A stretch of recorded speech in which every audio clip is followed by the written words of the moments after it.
Hello everyone. आज मैं UP की बहुत ही फेमस स्ट्रीट फूड बेरमी पूरी और डुबकी वाले आलू की सब्ज़ी की रेसिपी शेयर करने वाली हूँ। इसके लिए यहाँ मैंने एक कटोरी से थोड़े कम बिना छिलके वाली उड़द की दाल लिए हैं।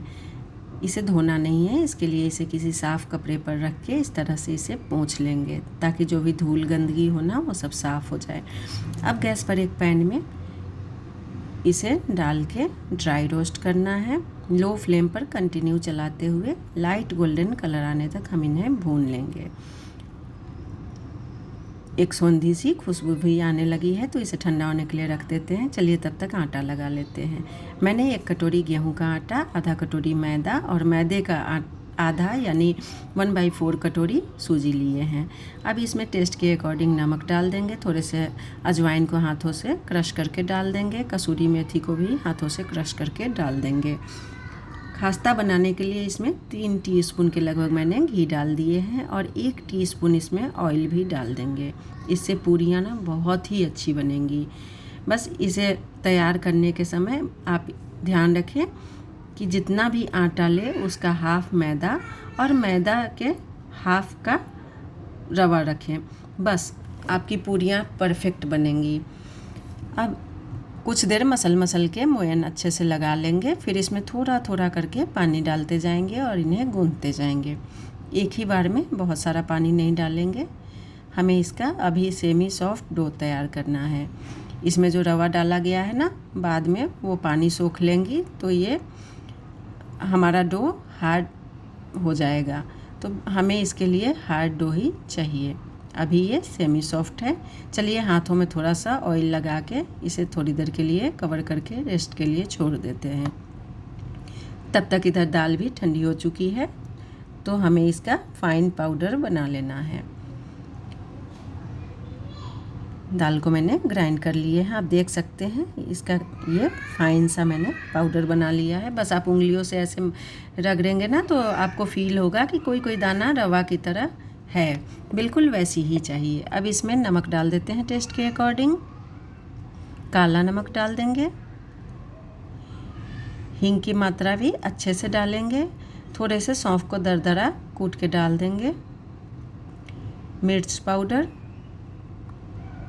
आमचूर पाउडर मैंने 2 टीस्पून के लगभग डाल दिए हैं। थोड़ा सा गरम मसाला और तीखी वाली मिर्च के पाउडर, थोड़ी सी हल्दी पाउडर और 2 हरी मिर्च को मैंने बारीक चॉप करके डाल दिए हैं। आप टेस्ट के अकॉर्डिंग डाल लें। इन सबको मिक्स कर लेते हैं। और हाँ, धनिया पाउडर मैं डालना भूल गई थी तो 1 टेबलस्पून से थोड़े कम मैंने डाल दिए हैं। अब इन सबको मिक्स कर लेते हैं। फिर थोड़ा थोड़ा करके पानी डाल के इसे मिक्स करके देखेंगे। ज़रूरत के अनुसार इसमें पानी डालते जाएंगे। बहुत ज़्यादा हमें इसे गीला नहीं करना है, इसके लिए थोड़ा थोड़ा करके डालेंगे। ये दाल जो है वो पानी सोखती है तो अभी हम थोड़ी वैसी चिपचिपी सी इसे तैयार करेंगे जो थोड़ी देर के बाद में खिले खिले से हो जाएंगे। स्पून से नहीं मिक्स हो रहे थे तो चलिए हाथों से इसे मिक्स कर लेते हैं।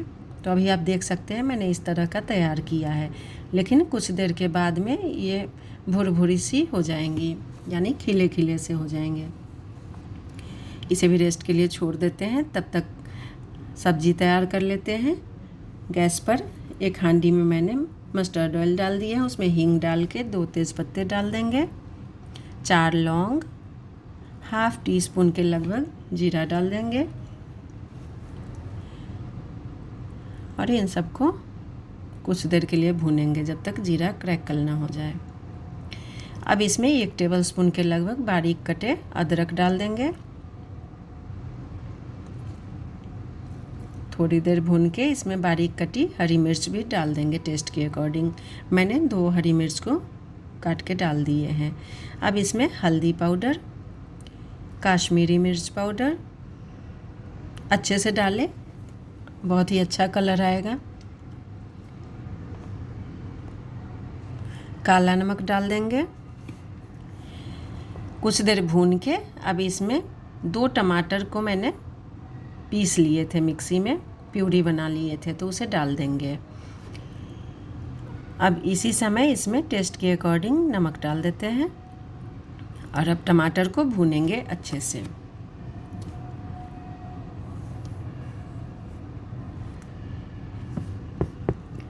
इसमें काला नमक भी डाल देंगे।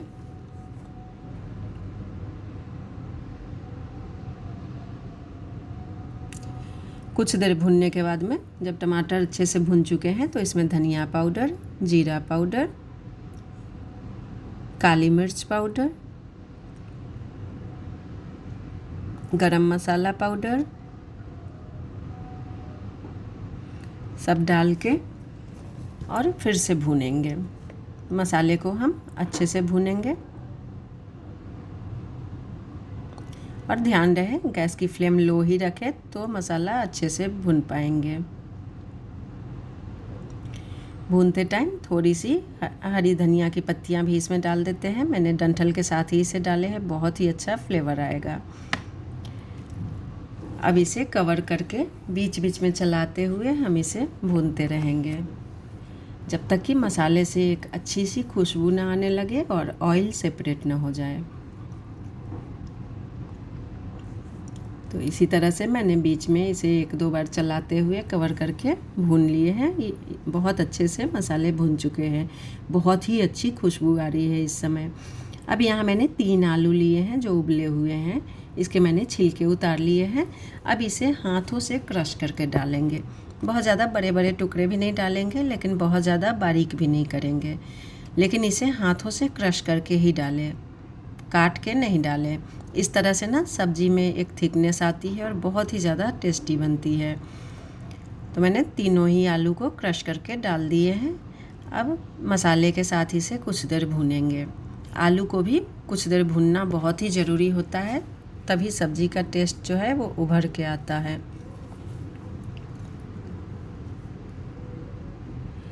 मिक्सी के जार में थोड़ा सा पानी डाल के मैंने इसमें डाल दिए हैं। अब कुछ देर आलू को और भून लेते हैं।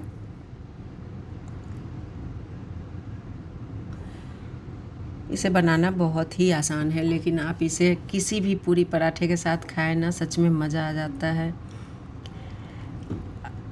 अब इसमें ज़रूरत के अनुसार पानी डाल के मिक्स करके देख लेंगे।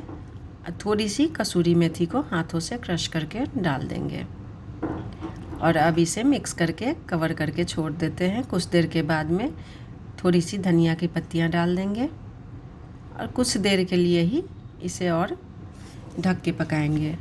और हाँ, इस सब्ज़ी में मैंने अमचूर पाउडर भी डाले थे। अब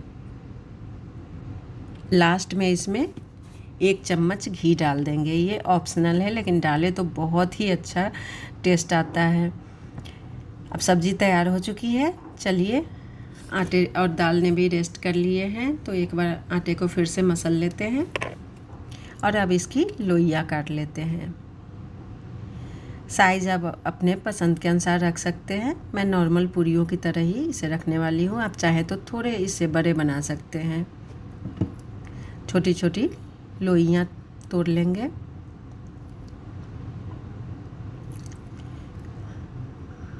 बाकी का प्रोसेस तो सेम ही होगा जो बाकी पूरियों के लिए की जाती है। बचे हुए आटे को तब तक कवर कर देंगे कि ताकि वो ड्राई ना हो। अब इसकी लोइयाँ बना लेते हैं। अब जैसे पूरी पराठे के लिए लोइयों को नहीं, कटोरी शेप में इस तरह से उंगलियों से दबाते हुए करते हैं, वैसे करके और इसके अंदर 2 टीस्पून के लगभग ये स्टफिंग डाल देंगे और सेम में इसे उंगली से पहले प्रेस करके और इसे बंद करते जाएंगे। इस तरह से दबाते हुए इसे पूरी तरह से पैक कर लेंगे, जैसे पराठे के लिए करते हैं ना, सेम उसी तरह से। बस ध्यान रहे कि कहीं से भी खुला ना रहे, नहीं तो फिर तेल में जाके दाल सारे फैल जाएंगे। तो चिकनी सी लोई बना लेंगे।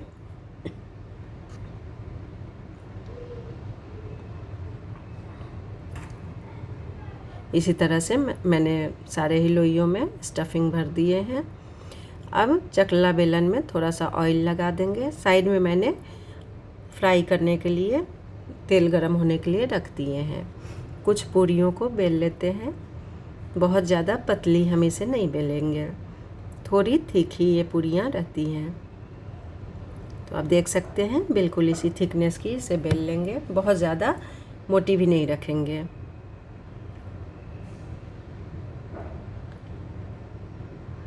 इसी तरह से मैंने कुछ पूरियों को बेल लिए हैं। इसके लिए तेल अच्छे से गरम होना चाहिए, लेकिन बहुत ज़्यादा भी गरम नहीं कि डालते के साथ कलर चेंज हो जाए।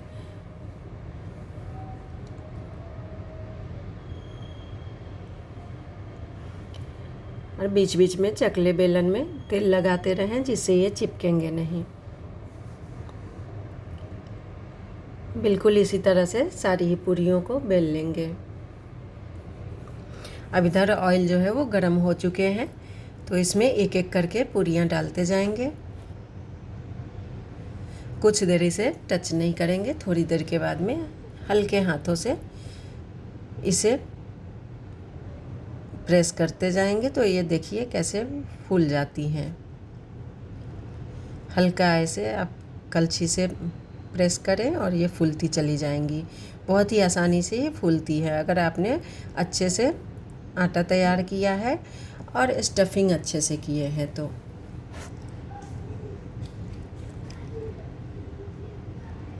इसी तरह से थोड़ी देर अलट पलट के एक अच्छा कलर आने तक मैंने 2 पूरियाँ फ्राई कर लिए हैं। चलिए बाकी की पूरियाँ भी फ्राई कर लेते हैं।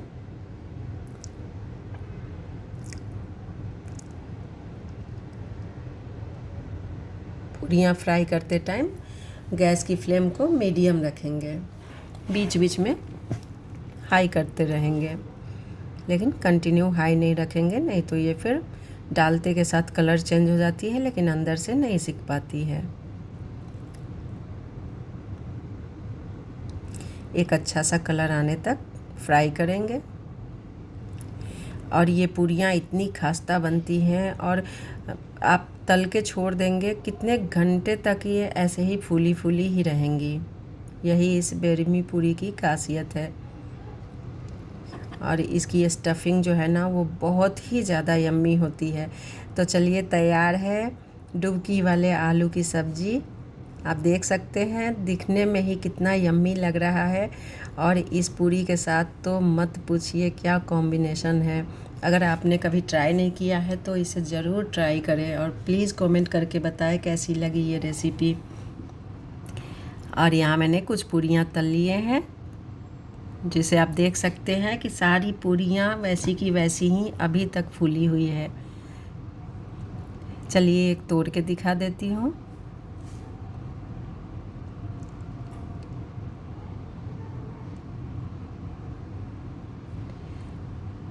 तोड़ने के बाद भी ये बिल्कुल ही नहीं पिचक रही है, इतनी खास्ता बनती है ना।